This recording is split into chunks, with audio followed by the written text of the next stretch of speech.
U butun umr yolg'iz yashadi. Hech qachon ayol bilan gaplashmadi. Lekin bir kun hammasi o'zgardi. Va bu o'zgarish uning hayotini butunlay ag'darib yubordi. Qishloqning chekkasida eski loy devorlar bilan o'ralgan, tomi chokib borayotgan bir uy bor edi. Bu uyda Hamid yashardi. Uni deyarli hech kim eslamasdi, eslasa ham faqat o'sha galati odam deb tilga olardi. U bolaligidan beri odamlardan uzoqda ulgaygan, otasi erta vafot etgan, onasi esa og'ir kasallikdan keyin uni yolg'iz tashlab ketgan edi. Shundan beri u o'zicha yashashni o'rganib ketdi, gaplashmasdan, his-tuyg'ularni ichiga yutib, dunyodan uzoq bo'lib. Hamidning kunlari bir xil o'tardi. Tong otishi bilan u uyg'onar, eski chelakni olib quduqqa borar, suv olib kelardi. So'ngra hovlisidagi kichik yerga qarab nimadir ekishga harakat qilardi. Lekin tuproq quruq, hosil esa juda kam chiqardi. Ko'pincha u och qolardi. Qorin ochligi uning tanasini zaiflashtirgan bo'lsa, qalbidagi bo'shliq undan ham og'ir edi. U ayol zotini deyarli ko'rmagan edi. Qishloqda ayollar bor edi, albatta, lekin Hamid hech qachon ularga yaqinlashmagan. Bozor tomon borsa ham boshini egib yurardi. Kimdir bilan ko'z urishtirib qolsa, darrov boshqa tomonga qarardi. Uning yuragi bunday vaziyatlarga chidamasdi, tez ura boshlardi, qo'llari titrardi, ichida tushunarsiz bir qo'rquv uyg'onardi. Odamlar uni tushunmasdi. Ba'zilar kulardi, ba'zilar esa undan cho'chirdi. Bu odam normal emas deb gap tarqalgan edi. Lekin hech kim uning ichida nimalar kechayotganini bilmasdi. U aslida yomon emasdi. Faqat u hech qachon mehr ko'rmagan, hech kim bilan yurakdan gaplashmagan edi. Bir kuni kechqurun, quyosh botayotgan paytda Hamid hovlisida o'tirardi. Osmonda qizg'ish ranglar yoyilib, shamol sekin esardi. U uzoqqa qarab o'ylanib qolgan edi. Nega uning hayoti shunday? Nega u boshqalardek kulib, gaplashib yashay olmaydi? Bu savollar unga tinchlik bermasdi. Shu payt uzoqdan arava gildiragining tovushi eshitildi. Bu qishloq uchun odatiy hol edi, lekin bu safar nimadir boshqacha tuyuldi. Hamid boshini ko'tardi. Ko'chadan bir arava o'tayotgan edi. Unda bir ayol o'tirgan edi. Uning kiyimi oddiy qishloq ayollarinikidan farq qilardi, ranglari yorqin, qiyofasi ham boshqacha edi. Hamid beixtiyor unga tikilib qoldi. Yuragi yana tez ura boshladi. U ko'zini uzmoqchi bo'ldi, lekin qandaydir kuch bunga yo'l qo'ymadi. Ayol ham atrofga qarab kelardi. Bir lahzaga ularning ko'zlari to'qnashdi. Hamid darrov boshini egdi, yuragi go'yo ko'kragidan chiqib ketadigandek bo'lib urardi. Bu voqea uning ichida nimanidir o'zgartirdi. U o'sha kecha uxlay olmadi. Ko'zlarini yumsachi, o'sha ayolning nigohi ko'z oldiga kelardi. Bu tuyg'u unga begona edi, qo'rquvga o'xshardi, lekin unda iliqlik ham bor edi. Ertasi kuni qishloqda gap tarqaldi. Yangi ayol kelibdi. Ismi Zaynab ekan. U shahardan kelgan emish, kimningdir qarindoshi bo'lib chiqibdi. Odamlar uni qiziqish bilan muhokama qila boshlashdi. Hamid esa uzoqdan eshitib turardi. U odamlar orasiga borishni istamadi, lekin ichida nimadir uni bezovta qilardi. Go'yo u yana o'sha ayolni ko'rishni xohlardi. Bu istak unga galati tuyuldi. U o'zini qo'ydi, bu senga nima kerak deb ichida gapirdi. Ammo kun davomida u ishlay olmadi. Har safar qo'liga ish olsa, xayoli boshqa tomonga ketardi. Oxiri u chidamadi. Sekin qishloq markaziga qarab yurdi. U odatda bunday qilmasdi, lekin bugun boshqacha edi. U uzoqdan turib qaradi. Odamlar orasida Zaynab turardi. U kulib gaplashayotgan edi. Uning ovozi yumshoq, harakati muloyim edi. Hamid uni kuzatib turdi. Yuragida yana o'sha notanish tuyg'u paydo bo'ldi. U yaqinlashmoqchi bo'ldi, lekin oyoqlari oldinga yurishni xohlamadi. Qo'rquv uni ushlab qoldi. Yo'q, men buni qila olmayman deb o'yladi u yana orqaga qaytdi. Lekin bu safar u qochib qutula olmadi. Chunki Zaynab allaqachon uning hayotiga kirib kelgan edi, hatto u bilan gaplashmagan bo'lsa ham. Kunlar o'ta boshladi. Zaynab qishloqda tezda tanilib ketdi. U kasallarga yordam berar, bolalar bilan o'ynar, qariyalar bilan suhbatlashardi. Odamlar uni yaxshi ko'rib qoldi. Hamid esa har kuni uni uzoqdan kuzatardi. U hali ham yaqinlasholmasdi.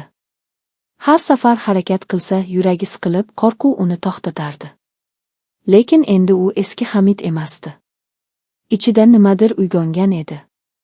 Bir kuni tushdan keyin Hamid quduqdan suv olib qaytayotgan edi. U o'z yo'li bilan ketayotgan edi, odatdagidek hech kimga qaramay. Birdan qarshisida kimdir paydo bo'ldi. Bu Zaynab edi. Hamid to'xtab qoldi. Nafasi ichiga tushib ketgandek bo'ldi. Qo'lidagi chelak sekin qaltiradi. U nima qilishni bilmasdi. Zaynab unga qarab jilmaydi. "Salom", dedi u sokin ovozda. Bu oddiy so'z Hamid uchun juda katta edi. U hayotida birinchi marta ayoldan to'g'ridan-to'g'ri murojaat eshitayotgan edi. U javob berishga harakat qildi, lekin ovozi chiqmay qoldi. Bir necha soniya sukut bo'ldi. Shamol esib o'tdi. Hamid nihoyat juda past ovozda, zo'rga eshitiladigan qilib "salom" dedi. Zaynab uning holatini sezdi, lekin uni hijolat qilmaslikka harakat qildi. "Siz shu yerda yashaysizmi?" deb so'radi u muloyimlik bilan. Hamid boshini qimirlatdi. So'z aytish unga juda qiyin edi. "Men Zaynabman", dedi u yana. "Yangi kelganman." Hamid bu ismni allaqachon eshitgan edi. U yana boshini qimirlatdi. Bu kichkina suhbat edi, lekin Hamid uchun bu butun bir dunyo edi. U yuragining qanday urayotganini sezib turardi. Ichida qo'rquv ham bor edi, lekin u bilan birga iliq bir his ham paydo bo'lgan edi. Zaynab yana jilmaydi. "Xo'p, unda ko'rishamiz", dedi va yo'lida davom etdi. Hamid esa o'sha joyda qotib qoldi. U uzoq vaqt qimirlamadi. Go'yo vaqt to'xtab qolgandek edi. O'sha kundan boshlab uning hayoti butunlay o'zgara boshladi. Endi u faqat yashab qolish uchun emas, nimanidir kutib yashay boshladi. Har tong uyg'onganida uning xayolida bitta savol bo'lardi: bugun u yana Zaynabni ko'radimi? Bu savol uning yuragini qo'rquv bilan emas, umid bilan to'ldirardi. Zaynab bilan o'sha qisqa uchrashuvdan keyin Hamidning ichki dunyosi butunlay o'zgarib ketdi. Avvallari u uchun kunlar bir xil ma'nosiz o'tar, ertangi kun bugundan farq qilmasdi. Endi esa har tong uyg'onganida yuragida kichik bir hayajon paydo bo'lardi. U o'ziga o'zi tan olmasa ham nimanidir kutardi. Kimnidir. U yana odatdagidek quduqdan suv tashir, hovlisida ishlardi, lekin endi uning ko'zlari tez-tez ko'cha tomon qarab ketardi. Har bir qadam tovushi, har bir ovoz uning e'tiborini tortardi. Balki bu Zaynabdir. Balki u yana shu yo'ldan o'tar.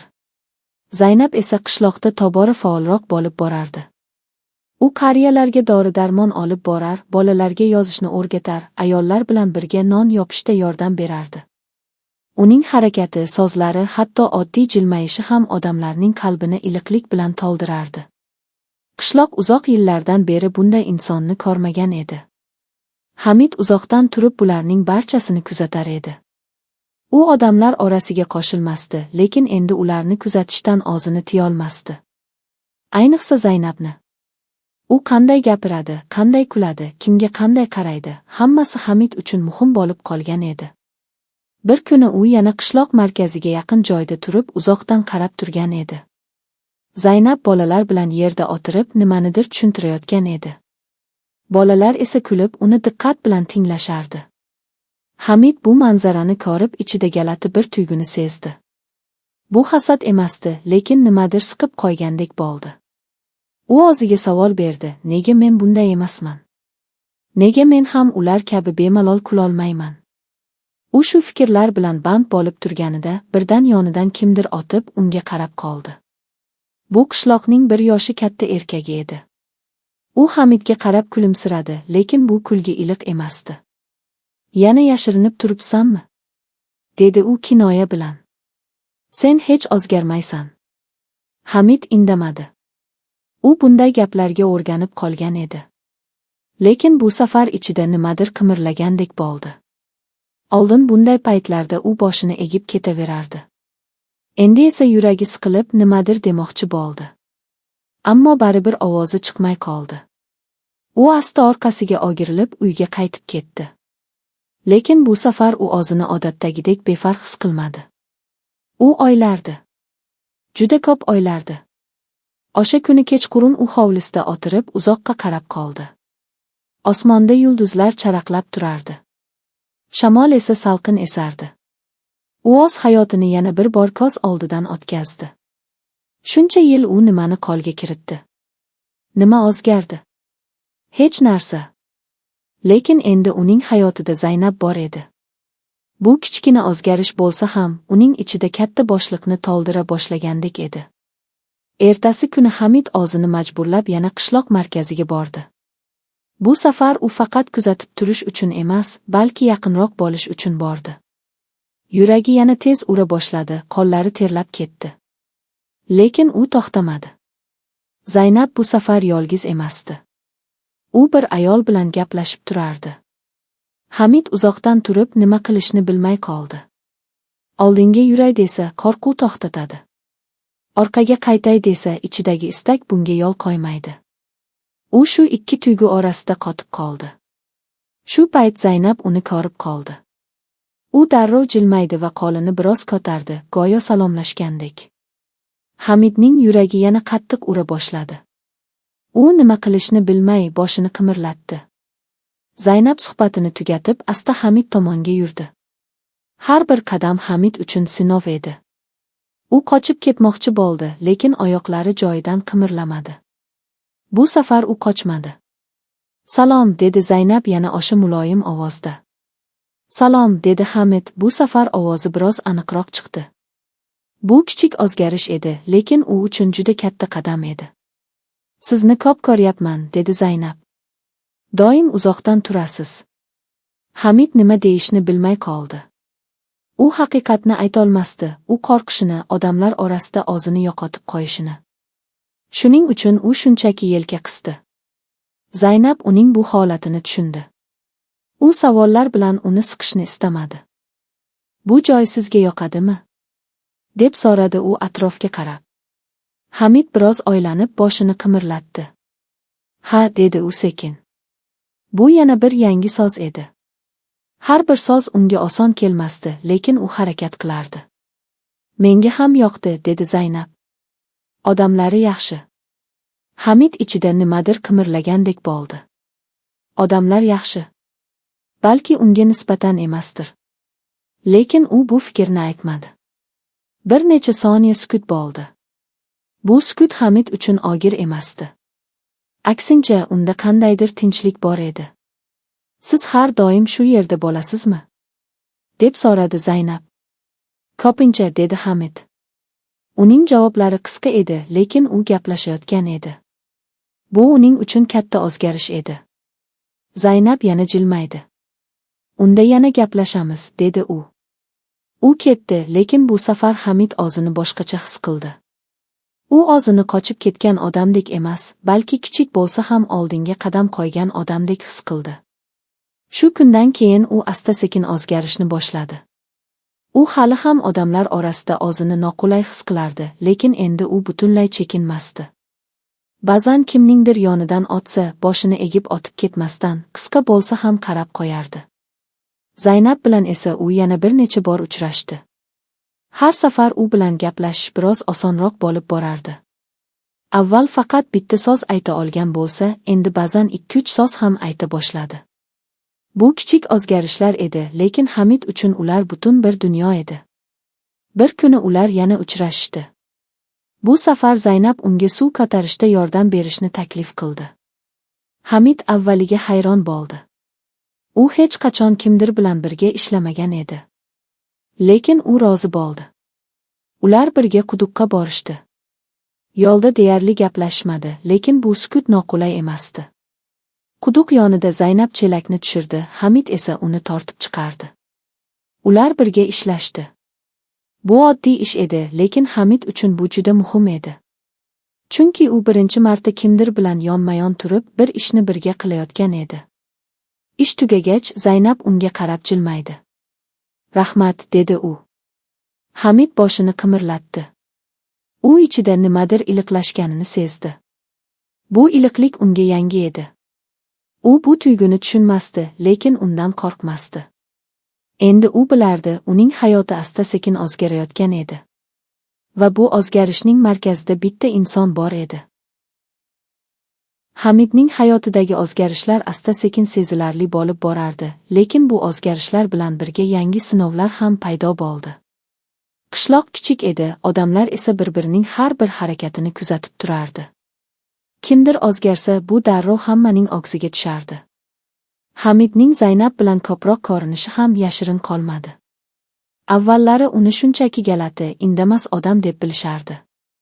Endi esa unga qarashlar boshqacha bo'lib qoldi. Ba'zilar kulib qarardi, ba'zilar pichirlab gaplashardi. Ular uchun bu yangi mavzu edi, Hamid o'zgaryapti. Bir kuni u yana quduqdan suv olib qaytayotganida, bir guruh yigitlar yo'l chetida turib, uni kuzatib qolishdi. Hamid ularni ko'rdi, lekin odatdagidek boshini egib otib ketmoqchi bo'ldi. "Hoy, Hamid!" dedi ulardan biri balandroq ovozda. Hamid to'xtab qoldi. Yuragi birdan tez ura boshladi. U asta orqasiga o'girildi. "Nima bo'ldi?" dedi u juda past ovozda. Yigitlar bir-biriga qarab kulishdi. "Eshitdik, sen endi odamlar bilan gaplashadigan bo'libsan", dedi boshqasi kinoya bilan. Ayniqsa yangi kelgan ayol bilan. Hamidning qo'llari qaltiray boshladi. U bu gaplarni eshitishni istamasdi. Ichida eski qo'rquv yana uyg'ondi. "Yo'q", dedi u, lekin ovozi ishonchsiz chiqdi. "Uyalmaysanmi?" dedi yana biri. "Kecha ham seni ko'rdik. Uning yonida yurganingni." Ularning kulgisi kuchayib bordi. Bu kulgi Hamidning qulog'ida uzoq jaranglab turdi. U boshini egdi, hech nima demadi. Odatdagidek qochib ketmoqchi bo'ldi. Lekin bu safar u birdan to'xtadi. Ichida nimadir o'zgarib borayotgan edi. Bu safar u faqat qo'rqayotgan emasdi. U g'azabni ham sezdi. Yillar davomida yigilib qolgan, lekin hech qachon chiqmagan g'azab. U boshini ko'tardi. Bu harakat hatto uning o'zi uchun ham kutilmagan edi. "Nima qilibdi?" dedi u sekin, lekin aniqroq ovozda. Yigitlar jim bo'lib qolishdi. Ular bunday javobni kutmagan edi. "Nima qilibdi?" dedi Hamid yana, bu safar ovozi biroz balandroq chiqdi. "Gaplashsak nima bo'pti?" Bir necha soniya sukut cho'kdi. So'ng yigitlardan biri yelka qisdi. "Hech narsa", dedi u, "faqat qiziq." Ular kulib boshqa tomonga qarab ketishdi. Lekin bu safar ularning kulgisi oldingidek kuchli emasdi. Hamid esa o'sha joyda turib qoldi. Nafasi tezlashgan, yuragi qattiq urardi. U qo'rqayotgan edi, lekin shu bilan birga ichida galati bir yengillik bor edi. Bu uning hayotidagi ilk qarshilik edi. U uyga qaytganida ham o'sha voqeani o'ylab yurdi. U hali ham qo'rqardi, lekin u o'zini mutlaqo ojiz his qilmasdi. U nimadir qila olishini tushuna boshlagandek edi. Ertasi kuni u yana Zaynabni ko'rdi. U odatdagidek bolalar bilan band edi. Hamid uzoqdan turib qarab turdi. U kechagi voqeani aytishni o'yladi, lekin yana o'zini to'xtatdi. Zaynab uni ko'rib qoldi va yoniga chaqirdi. Hamid asta yaqinlashdi. Yuragi yana tez ura boshladi, lekin bu safar u orqaga qaytmadi. "Yaxshimisiz?" deb so'radi Zaynab. Hamid boshini qimirlatdi. "Ha." Zaynab uning yuziga qarab turdi. "Nimadir bo'lgan", dedi u sekin. "Siz bugun boshqachasiz." Hamid hayron bo'ldi. U o'z hislarini yashirishga o'rganib qolgan edi. Lekin Zaynab buni sezdi. "Hech narsa", dedi u avvaliga. Lekin bir necha soniyadan keyin u to'xtadi. Ichida nimadir uni gapirishga undadi. "Kecha", dedi u sekin. Ular kulishdi. Zaynab jim tingladi. U uni to'xtatmadi. Hamid so'z topolmay qoldi. Men ularga javob berdim. Bu oddiy gap edi, lekin uning ortida katta ma'no bor edi. Zaynabning yuzida yumshoq tabassum paydo bo'ldi. "Bu yaxshi", dedi u, "juda yaxshi." Hamid uning bu so'zlaridan hayron bo'ldi. "Nega?" deb so'radi u.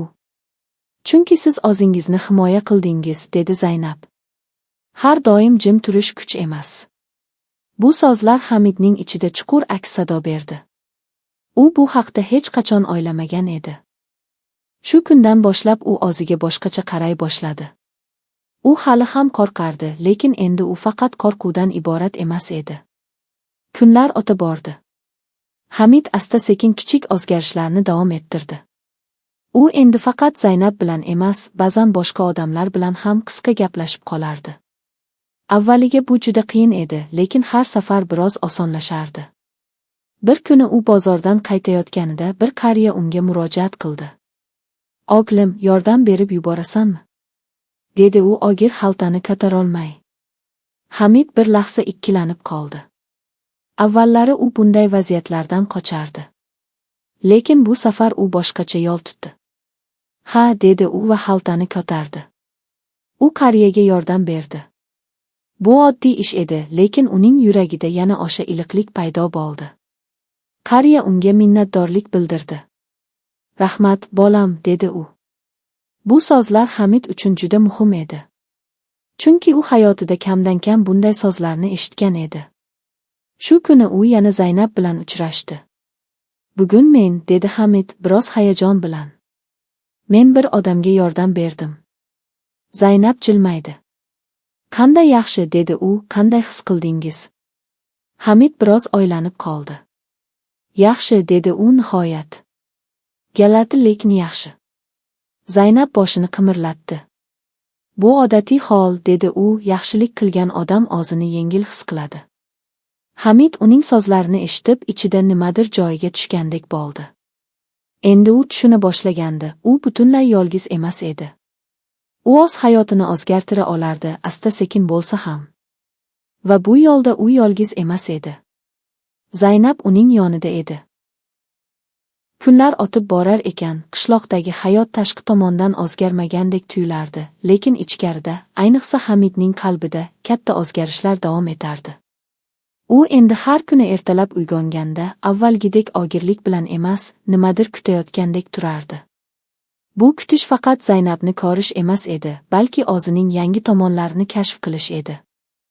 Zaynab esa hamon qishloqda faol edi, lekin so'nggi paytlarda uning yuzida ba'zan sezilmas darajada gam paydo bo'layotgandek edi. U kulardi, gaplashardi, boshqalarga yordam berardi, ammo ba'zi lahzalarda uning nigohi uzoqqa ketib qolardi, go'yo u o'z xotiralari ichida adashib qolayotgandek. Hamid buni payqadi. U endi odamlarga e'tibor berishni, ularning kayfiyatini sezishni o'rganib borayotgan edi.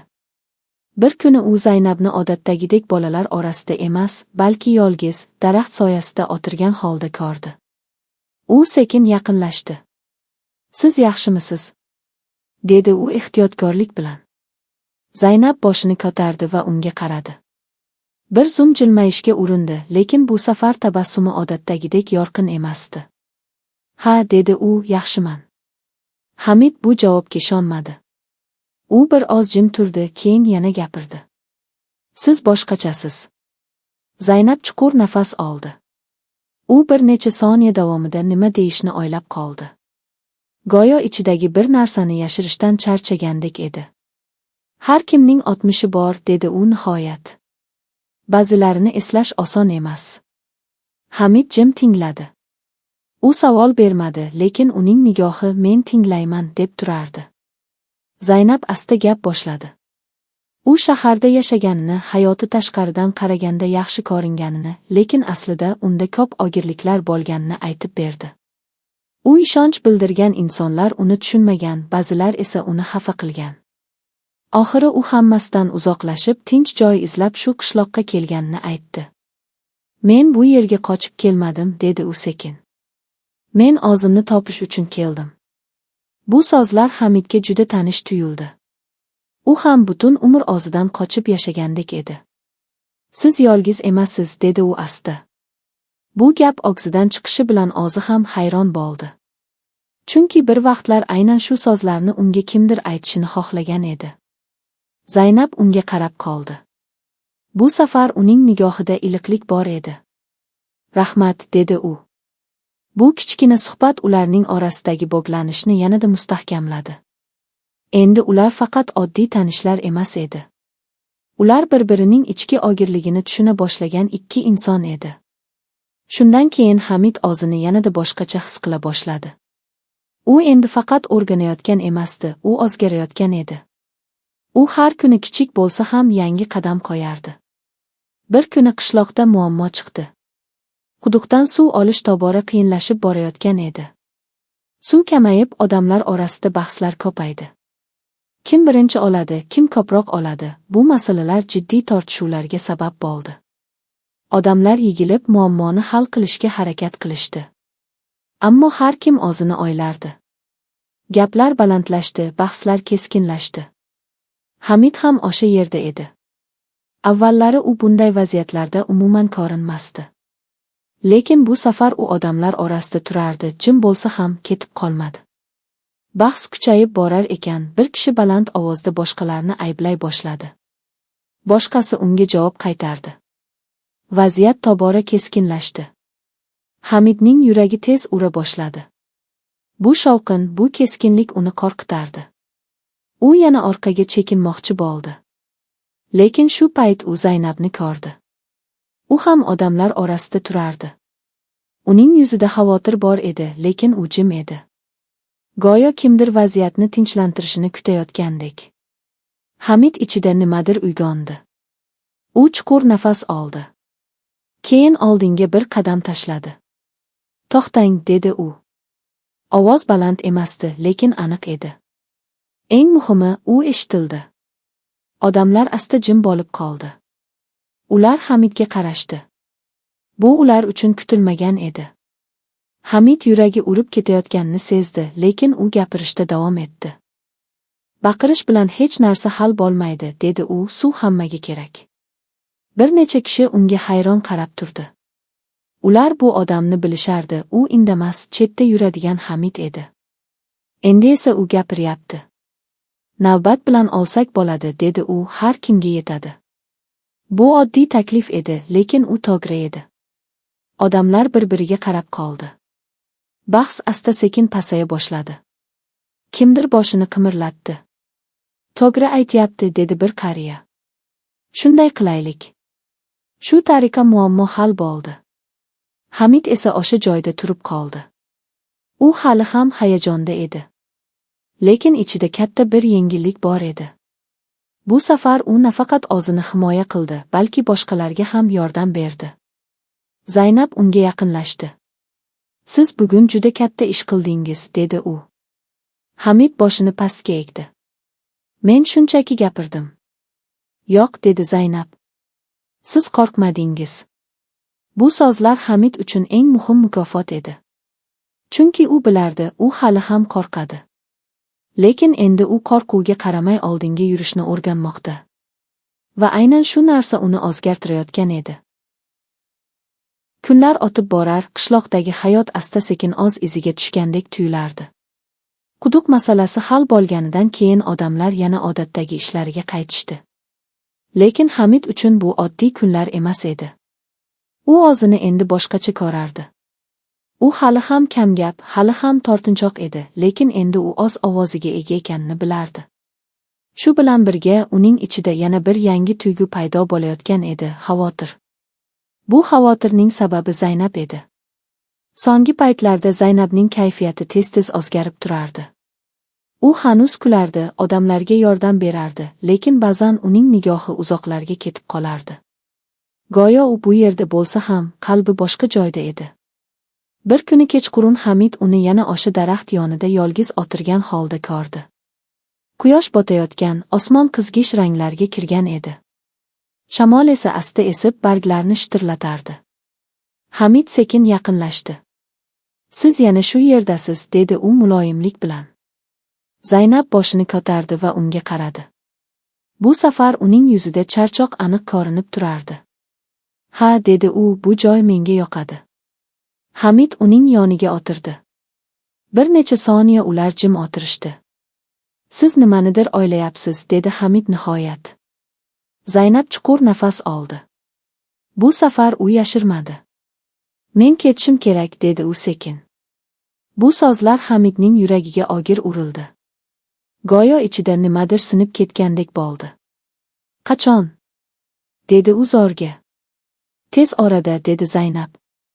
Balki bir necha kundan keyin. Hamid nima deyishni bilmay qoldi. U bu lahzani kutmagan edi. U ichida paydo bo'lgan iliqlik, umid, bularning hammasi birdan yo'qolib ketayotgandek tuyuldi. Nega? Dedi u nihoyat. Zaynab bir oz jim qoldi. Men bu yerga o'zimni topish uchun kelgan edim, dedi u va menimcha topdim. Hamid bu gapni tushundi, lekin baribir qabul qilish qiyin edi. Demak siz ketasiz, dedi u past ovozda. Zaynab unga qaradi. Uning nigohida ham qayg'u bor edi. Bu yerda hammasi yaxshi, dedi u, lekin men doim shu yerda qololmayman. Bu suhbatdan keyin Hamidning kunlari yana o'zgardi.